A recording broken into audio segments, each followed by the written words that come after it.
사랑하는 성도 여러분, 2024년도에 들어와서 저는 계속해서 교회에 관한 하나님의 말씀을 증거하고 있습니다.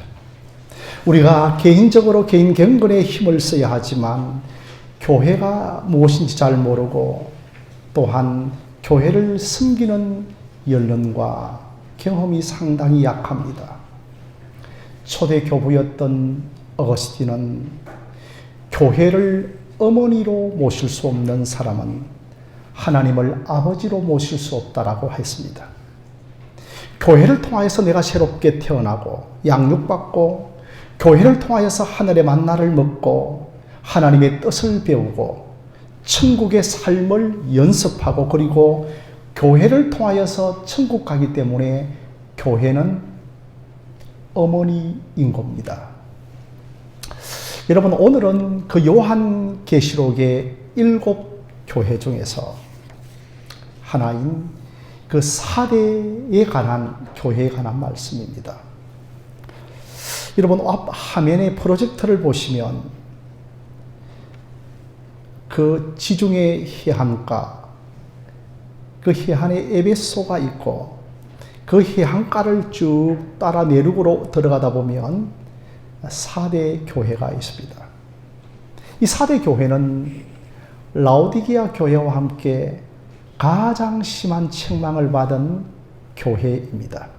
1절 말씀에 너가 살았다 하는 이름은 가진 자지만 죽은 자로다라고 하였습니다. 아니 여러분, 이렇게 심하게 하나님께서 책망하실 수 있겠습니까? 아니 4대 교회를 가리켜서 죽은 교회라고 하는 겁니다. 교회의 영적 생명이라고는 아예 찾아볼 수 없고 그저 무늬만 교회요, 간판만 교회라고 책망을 하시는 겁니다. 예부에서 볼 때 평가가 좋았습니다. 살아있다라고 했지만 그러나 예수님의 평가는 전혀 달랐던 것입니다. 제가 돌아가셨지만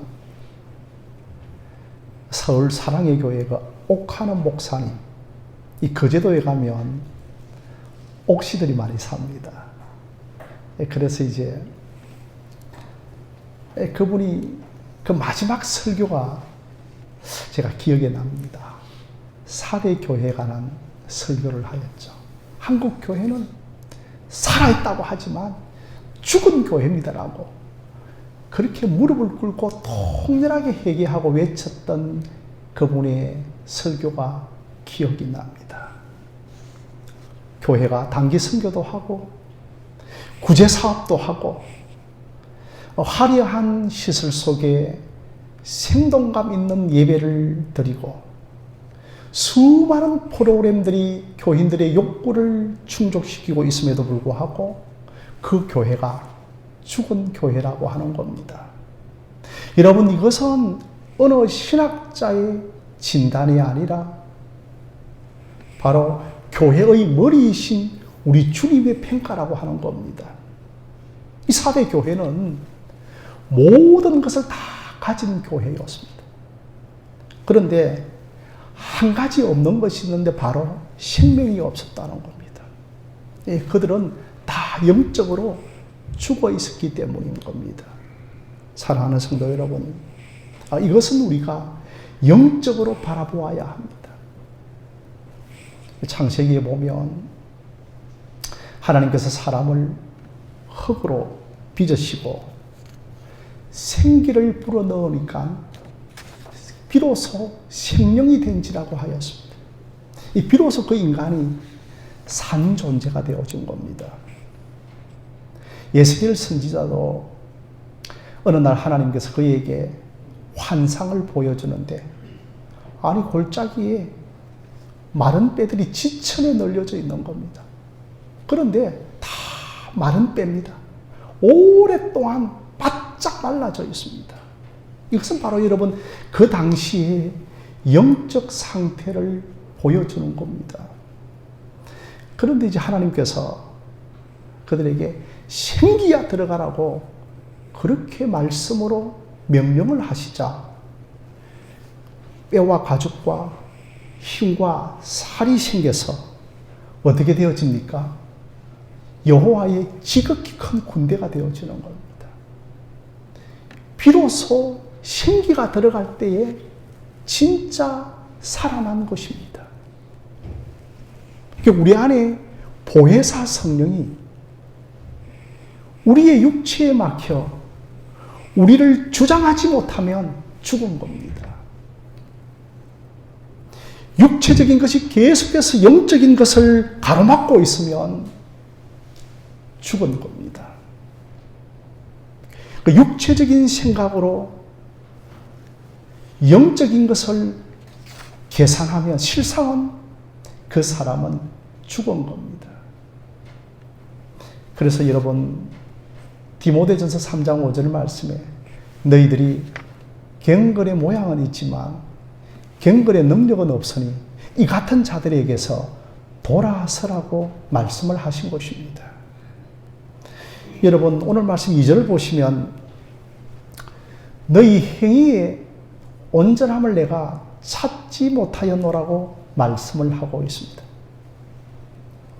그러니까 이들이 신앙의 행위를 전혀 안 한 것이 아니라 그 행위가, 그 신앙의 행위가 온전하지 못하다는 겁니다.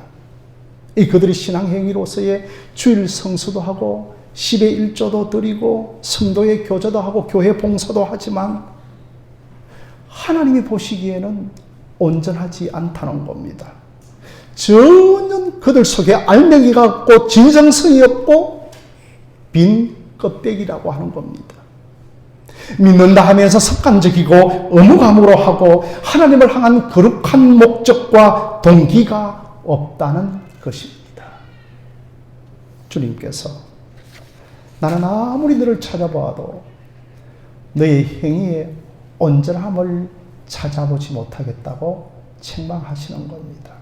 여러분들이 너무나 잘 아는 누가복음 20장을 보면 예수님께서 어느 날 부자들이 헌금하는 것과 굉장하게 가난한 과부가 헌금하는 것을 보셨습니다. 그런데 예수님이 보실 때에 그 부자가 헌금하는 것은 온전한 헌금이 아니었습니다. 그저 의무감으로 그 헌금을 드린 겁니다. 아니 그런데 이 가난한 과부가 얼마나 헌금을 하는가 하면 두렙돈 헌금을 하는 겁니다. 여러분 두렙이라고 하는 두렙은 화폐 단위에서 가장 최소 단위죠.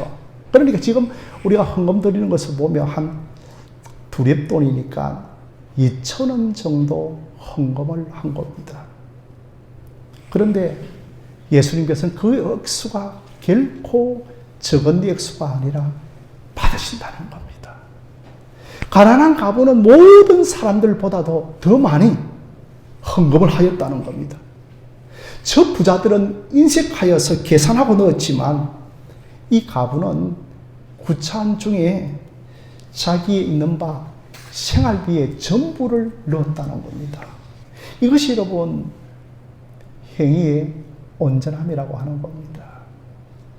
이것은 여러분 헌금 생활뿐만 아니라 교회 생활과 예배 생활의 전부를 포함하는 겁니다. 그러니 우리가 신앙 행위를 하고는 있습니다. 그러나 의무감에 빠져 있지 그 속에 거룩한 동기와 목적은 빠져 있고 사람들이 볼 때는 다 사대교회 너무 좋은 교회야. 그런데 주님 혼자만 유독 우리 주님께서만 너희들 죽었다라고 그렇게 평가를 하시는 겁니다. 사랑하는 성도 여러분, 신앙 부흥의 출발은 자기 분별입니다. 사람들은 의외로 자기 자신을 영적으로 분별하고 있지를 못합니다. 외국 사람들이 한국 교회를 방문하면 와, 한국 교회 살아있다. 돌아가서 한국 교회 엄청나더라. 정말 우리가 하나님의 영광을 위하여 교회를 세우고 있습니까? 정말 우리가 거룩한 동기와 목적을 가지고 교회를 세우고 있습니까? 교회에서 분주하고 활동은 많은데 과연 우리의 중심은 하나님을 향하고 있습니까? 이것이 없으면 사대교회와 똑같은 겁니다. 나는 과연 무엇을 위하여 예배드리고, 나는 과연 무엇을 위하여 기도하고, 나는 과연 무엇을 위하여 봉사하고 있는가? 그렇다면 여러분, 죽은 나를 살리는 길, 죽은 교회를 살리는 길은 무엇일까요? 과연 이것의 치료책은 무엇이겠습니까? 첫째로 일깨우라고 하십니다.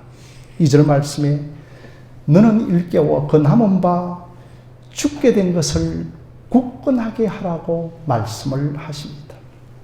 그러니까 죽은 교회와 죽은 성도들을 너는 일깨우라고 하십니다.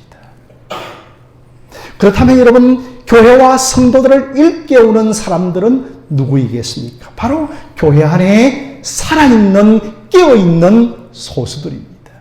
그 사람들이 구체적으로 4절 말씀을 보면 사대교회에 그 옷을 더럽히지 아니한 흰옷 입은 사람들이 몇 명 있다라고 말씀을 합니다. 그 사람들이 바로 살아있는 교인들이요, 깨어있는 성도라고 말씀을 하십니다. 전체적으로는 다 영적으로 죽은 상태에서 그럼에도 불구하고 그 안에 깨어있는 사람들이 있다. 여전히 하나님의 말씀이 들리는 사람, 여전히 하나님의 말씀을 들을 수 있는 사람들이 교회를 깨우라고 말씀하는 겁니다. 그러니 여러분, 사랑하는 성도 여러분, 교회사와 성경을 보면 항상 깨어있는 소수들이 교회를 살렸습니다. 그러니까 이들을 가리켜서 우리는 거루터기라고 합니다. 그래서 여러분, 앞 화면을 보시면 우리가 이사야 6장 13절 말씀 한번 함께 읽어보겠습니다. 시작. 그 중에 10분의 1이 아직 남아있을지라도 이것도 황폐하게 될 것이니 밤나무와 상수리나무가 비힘을 당하여도 그 거루터기는 남아있는 것 같이 거룩한 씨가 이 땅에 거루터기니라 하시더라. 아멘입니다. 아무리 나무가 싹둑 베임을 당하여도 그 거루터기를 남겨두시는데 그 거루터기에서 새순이 나오고 줄기가 자라고 큰 나무가 되어지고 숲을 이루어서 새가 깃드는 역사가 일어난다는 것입니다. 예수님은 사대교회를 무한정으로 맹렬하게 책망만 하고 있는 것이 아니라 내가 거루터기를 남겨두었다. 그 거루터기를 통하여서 내가 교회를 살리겠다라고 말씀하시는 겁니다. 이것은 아직 하나님께서 기회를 사대교회에 저버리지 않고 있다는 겁니다. 아직 기회를 주고 계시다는 겁니다. 중요한 것은 그 교회에 거루터기가 있어야 합니다. 중요한 것은 여러분, 그 가정에 거루터기가 있어야 합니다. 그러므로 내가 거루터기가 되어져서 교회를 살리고 가정을 살리는 여러분들이 되어지시기를 바랍니다. 절대 다수가 하나님을 등진 가운데서 사대교회는 거루터기가 있었고 더럽히지 않는 흰옷 입은 성도들이 있었습니다. 하나님의 말씀을 듣는 자, 하나님의 마음을 가진 자, 그 하나님의 마음을 표현한 자가 있으면 그 교회와 가정은 소망이 있습니다. 그러면 새순이 돋고 나무가 되고 새가 깃들고 생명의 역사가 일어나는 것입니다. 자, 여러분, 2절 말씀을 다시 한 번 더 보시면 너를 일깨워 그 남은 바 죽게 된 것을 굳건하게 하라고 말씀을 합니다. 굉장하게 여러분, 일깨워라, 이 말은 너무너무 긴박하게 하시는 말씀입니다.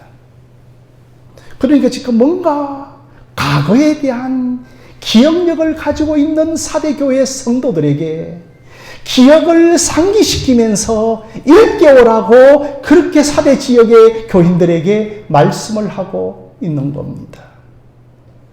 여러분, 사대라고 하는 지역은 지형적으로 난곡불락의 요새였습니다.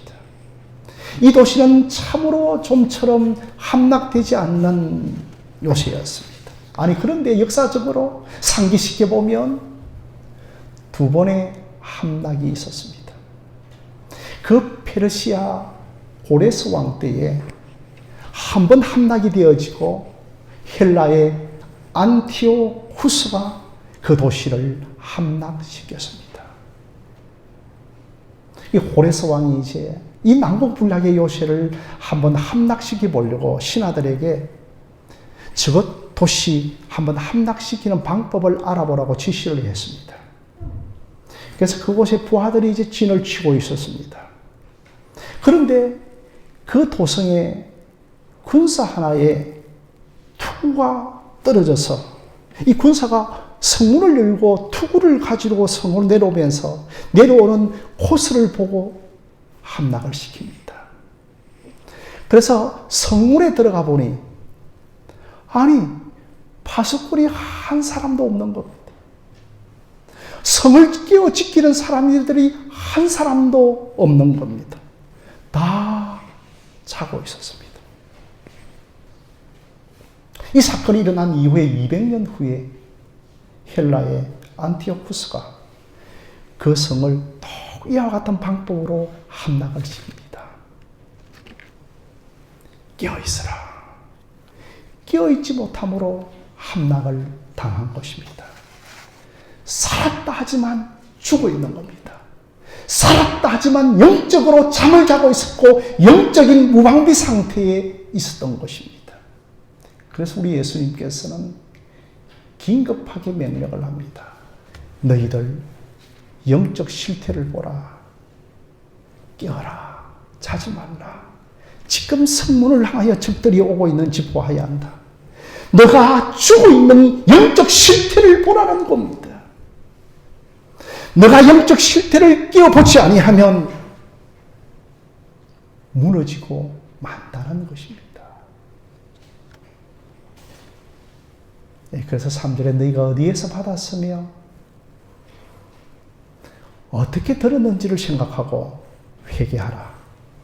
만일 일깨우지 아니하면 내가 도둑같이 오셔 심판하시겠다고 말씀을 하십니다.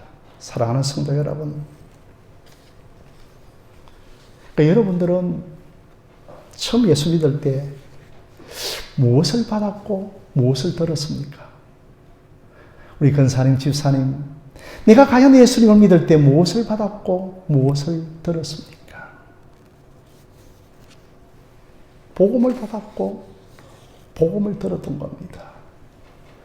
그때 내가 복음을 받고 예수님을 들었을 때에 정말 죽은 내 영혼이 살아났고 잠자던 내 영혼이 깨어난 겁니다. 그때 얼마나 내 영혼에 햇빛 비치니 주 영광 찬란해.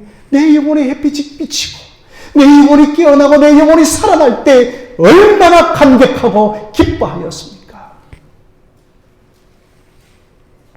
제가 여자 성경 공부반과 성경 공부할 때 복음은 죽장살입니다 하니까 여성도들이 깜짝 놀라면서 굉장하게 복음을 외우기 쉽다 하여서 기뻐하였습니다. 죽장살. 고린도전서 15장 3절에 죽. 예수님께서 성경대로 죽으시고 예수님께서 성경대로 장사 지낸 바 되으시고 예수님께서 성경대로 3일 만에 다시 살아나셨다고 하는 것이 여러분 복음입니다.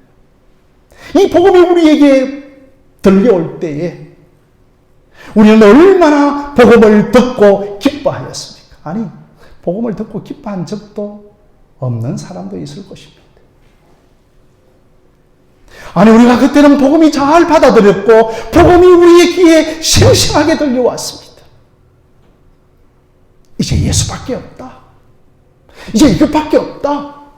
이제 복음이면 충분하다.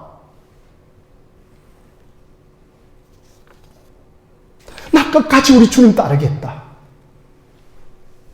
그때를 기억해 보십시오. 이제는 어떠합니까? 복음의 필요가 내게 절실하게 느껴지지 않고, 내게 복음의 능력이 나타나지 않고, 복음에 죽어있고 위선과 습관적으로 종교 생활을 하고 있는 겁니다. 사랑하는 성도 여러분, 여러분들이 이 신앙의 태도가 반드시 달라져야 합니다. 바뀌어져야 합니다. 우리가 성경의 지식을 많이 알고 있는 것이 중요한 것이 아닙니다. 무언가 우리가 들은 것은 많지만 생기가 없다. 죽어 있다는 겁니다. 많이 알고 있다 해서 생기가 있는 것은 아닙니다. 내가 처음 복음을 들었을 때 생기가 있었고 생명이 있었습니다. 지금은 말씀이 차갑게 들리고 말씀이 억지로 들리고 있는 겁니다. 사랑하는 성도 여러분, 복음에 처음으로 돌아가시기를 바랍니다. 초심으로 돌아가시기를 바랍니다. 그래야 생기가 있는 겁니다. 제가 이런 설교를 하면 꼭 두 가지 반응을 합니다. 첫째로는, 여보, 우리 좀 기도 좀 더 하십시다. 성경 몇 장 더 읽으십시다. 교회 조금 더 잘 섬기십시다. 헌금 조금 더 하십시다. 여러분, 사단은 꼭 우리에게 이런 생각을 집어넣습니다. 사단은 꼭 우리에게 대체물을 만들게 합니다. 적당하게 대체물을 주면서 그 정도의 신앙생활을 하자는 것. 여러분, 이게 사단의 괴계입니다. 사단이 우리에게 주시는 마음들입니다. 둘째로는 지금 이 설교에서 나를 제외시켜버리는 겁니다. 내 자신의 영적 상태를 결코 보지 않는 겁니다. 그러니 내 자신을 분별하는 것이 너무 어렵습니다. 그래서 어떤 분은 내 자신을 보는 것이 십자가를 보는 것보다 더 어렵다고 하는 겁니다. 그래서 3절 말씀에 너가 일깨우지 아니하면 내가 도둑같이 오리라고 하는 것은 예고 없이 와서 심판하고 징계하시겠다는 겁니다. 예고 없이 와서 우리의 촛대를 옮기시겠다는 겁니다. 하나님의 생기가 빠져나가는 겁니다. 아직도 우리가 유지되어지고 있는 것은 하나님의 생기가 남아있기 때문인 겁니다.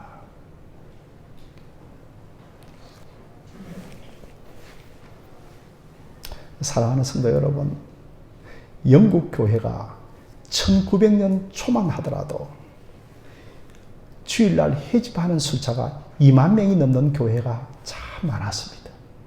대표적으로 스펄전이 담임하고 있는 교회 2만 명이 넘었습니다. 로이 존스 목사님이 목회하던 교회 주일날 회집자의 수가 2만 명이 넘었습니다. 어떤 주일은요, 너무 많이 회집해서 교회 예배당이 무너져 내렸습니다. 그런데 지금은 채 200명이 넘지 않습니다. 노인들만 예배를 드리고 있습니다.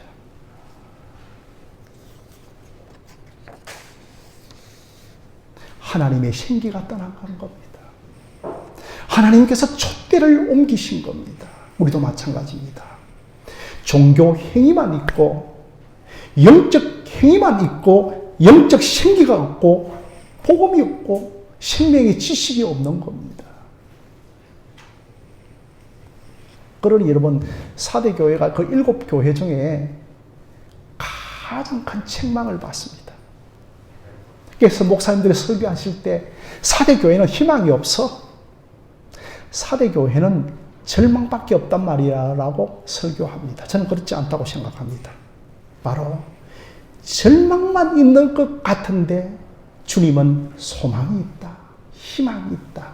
바로 사대교회에 그 옷을 더럽히지 아니하는 흰옷 입은 성도 몇 사람이 있다는 겁니다. 바로 너희들이 교회를 살리라는 겁니다. 그 사명 때문에 너희들을 교회로, 이 교회로 불러 모아 주셨다는 겁니다. 물론 여러분, 이런 설교를 들으면서 자기 자신이 자칭 은사를 받았다면서 자기는 늘 다 보고 들린다고 하면서 소수의 영적 특권의식을 가진 사람들이 있습니다. 자신이 교회에 끼어있는 소수라고 하면서 남들의 영적 상태를 정죄하고 판단하지만 자기 자신은 정작 영적으로 볼 줄 모르는 사람들이 있습니다. 그러면 영적인 특권층이 되어서는 또한 결코 안 될 것입니다. 그러나 성도 여러분, 주님은 살리시는 분입니다. 아멘입니까? 주님은 회복시키시는 분입니다. 주님은 7천 용사를 남기시는 분이십니다.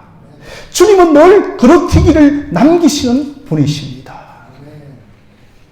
너희들이 그루터기가 되어져서 7천 용사가 되어져서 교회와 가정을 살리라고 하는 겁니다. 하나님께서 자신의 친구 되시는 아브라함에게 소돔과 고모라 성의 멸망을 미리 알려주십니다. 그러자 아브라함이 하나님을 간절히 매달리면서 기도합니다. 왜냐하면 저 소돔과 고모라 성에 자신의 조카 롯이 살고 있었기 때문입니다. 하나님, 그곳에 의인 50명이 있다면 그 의인을 악인들과 함께 멸하시겠습니까? 라고 매달립니다. 그러자 하나님께서는 그 도성에 의인 50명도 없다라고 말씀합니다. 결국 그 아브라함의 기도는 바로 의인 10명까지 내려가지만 그 도시에 의인 10명도 없다라고 말씀을 하고 있습니다. 그렇지만 소돔과 고모라 성을 심판하실 때에 아브라함을 기억하셔서 아브라함의 기도를 기억하여서 롯을 살려주신 것입니다. 엘리사 시대는, 아니 엘리야 시대는 이보다 더하였습니다. 영적 상태가. 그래서 엘리야가 얼마나 영적으로 힘들고 외로웠던지 하나님, 나만 남았나이다. 얼마나 힘이 들었던지 내 목숨을 좀 취하여 가달라고 그렇게 하시는데 하나님께 들려오는 음성은 엘리야야, 보이지는 않지만 7천 용사를 남겨두었다는 겁니다. 그런데 여러분, 7천 용사 그 나라의 숫자에 비해서는 너무나 적은 숫자입니다.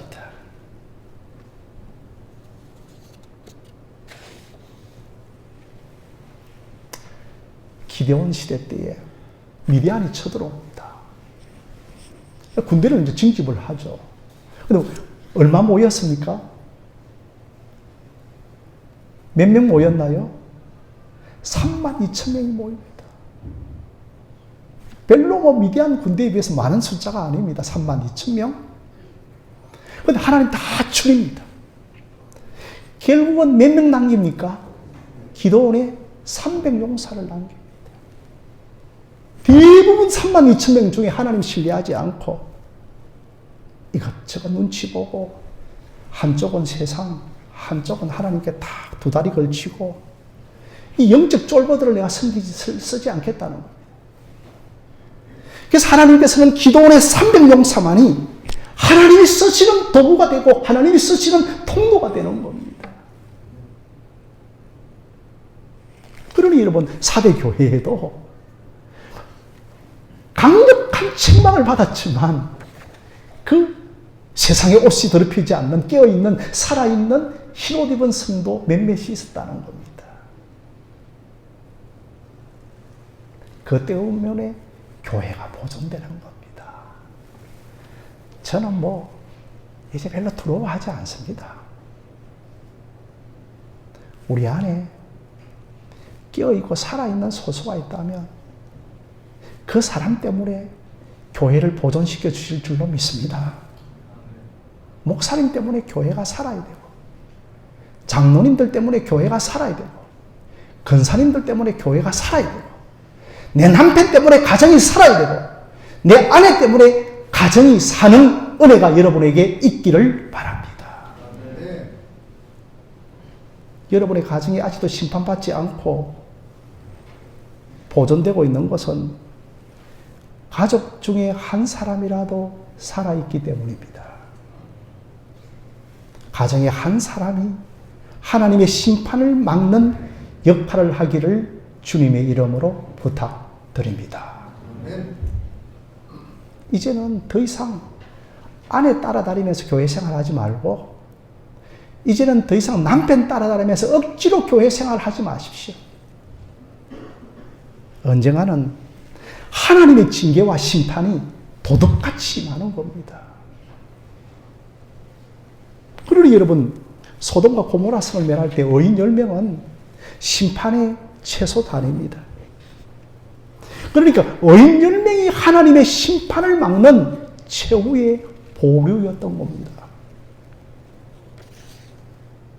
교회와 가정에서도 하나님의 심판을 막아내고 하나님의 심판을 지연시키는 살아있는 사람들이 되어지기를 바랍니다. 그래서 여러분, 앞 화면을 한번 보시면 함께 한번 읽어보겠습니다. 그 다음 화면에 준비되어져 있는 것 없나요? 우리 함께 에스겔서 22장 30절 말씀 함께 읽겠습니다. 시작. 이 땅을 위하여 성을 쌓으며 성 무너진 데를 막아서서 내가 멸하지 못하게 할 사람, 내가 그 가운데 찾다가 얻지 못하고.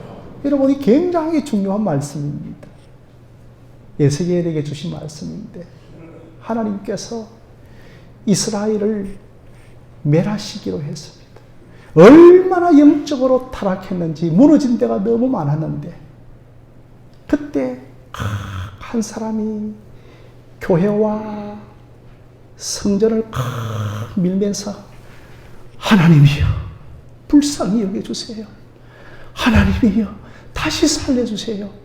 그렇게 기도하고 가로막는 자가 없어서 너희들을 멸망시키겠다는 겁니다. 그래서 바벨론을 통하여 징계의 채찍을 들고 그렇게 이스라엘을 멸망시켜버린 겁니다. 사랑하는 성도 여러분, 하나님은 결코 근거 없이 우리를 심판하지 않습니다. 하나님께서도 우리의 이성과 상식으로도 맞다 심판하는 것, 이성과 상식을 결코 벗어나지 않는 상태에서 우리를 심판하시는 겁니다. 그런데 무너진 데를 막아서는 자가 없더라는 겁니다.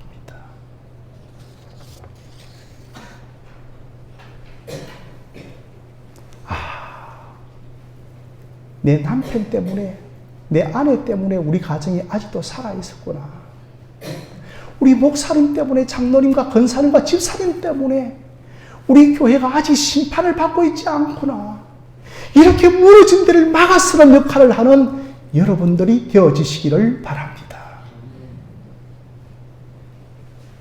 내가 왜 가정에 있는가? 내가 왜 이 교회에 있는가? 가정을 살리고 교회를 살리고 민족을 살리는 여러분들이 되어지시기를 바랍니다. 그저 구름처럼 왔다가 아무런 인생이 의미 없이 떠가는 것이 아니라 정말 우리 속에 하나님의 영광, 하나님의 거룩한 목적과 동기가 되어져서 나같이 평범한 인생에 불과하지만 정말 가정을 살리고 교회를 살리고 민족을 살리고 열방을 치유하는 여러분들이 되어지시기를 바랍니다. 그 예전에 여러분 돌아가셨지만 저 원주에 그 가나안 농구학교에 고 김용기 장로님 계시지 않습니까? 그분의 호가 일가입니다. 당신과 내는 일가라는 겁니다. 내가 장로님과는 일가입니다. 예수 그리스도 안에서. 그래서 나라가 위경에 처하면 그 기도의 골방으로 정말 기도의 지성소로 깊이 들어갑니다. 밤새도록 기도를 하는 겁니다. 아침에 그 가난 농구학교 마당에 이제 김용기 장로님이 확 나올 때를 기다리고 있습니다. 드디어 이제 깊이 하나님과 교통했던 그 장로님이 탁 나오실 때 여러분들이요, 안심하십시오. 하나님께서 간밤에 이 나라를 지켜주시리라고 말씀하셨습니다. 할렐루야. 이렇게 당시에 삼각산에 올라가서 기도하는 사람들이 이 땅에 없다는 겁니다. 영적으로 살아있는 사람들이 없다는 겁니다. 영적으로 깨어있는 가정이 없다는 것입니다. 그럼 이 가정이 다 죽고 다음 세대의 복음이 단절되어 버리고 교회가 문을 닫는 겁니다. 우리 교회 그런 교회 되겠습니까?